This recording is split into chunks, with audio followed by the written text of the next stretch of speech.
Bueno, sí, ¿por qué no? Aquí hay muy buenos directores en Aragón. La Mata especialmente ha hecho comedia anteriormente, pero ahora se ha metido en este género de terror y a mí sí que me parece muy distinto a lo que él había hecho y me parece dar también una vuelta de tuerca a todo, a lo que estamos acostumbrados a ver en el cine de terror aquí. Esto no es solo, me gusta mucho decir que esto no es solo susto, sino que en realidad te hace como conectar con las emociones que todo el mundo tiene.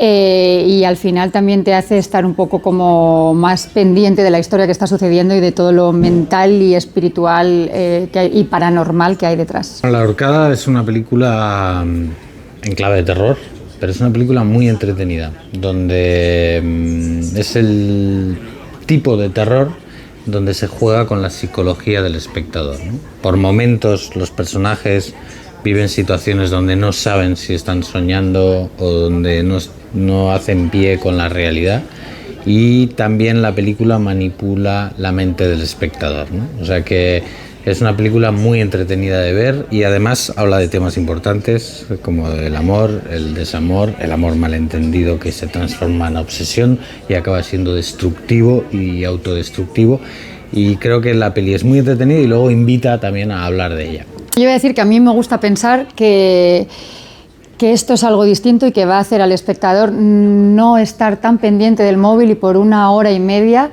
realmente meterse dentro de la historia, porque hay que estar atento y también reta un poco al espectador a ver qué es lo que saca también de toda esta peli. O sea, a ver si se puede mantener 1 hora y media sin coger el móvil para quedarse con realmente la historia que hay detrás de esta película. Es un buen viajazo el que te pegas viendo esta peli.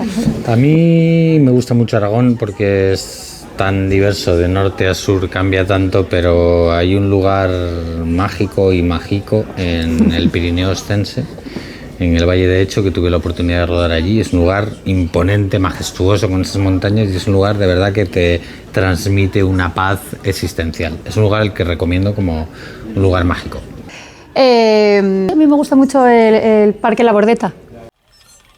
Mi abuelo siempre decía que era un árbol mágico. Que en tiempos todo esto era un bosque sagrado. ¿Había alguien más en la casa? Pati.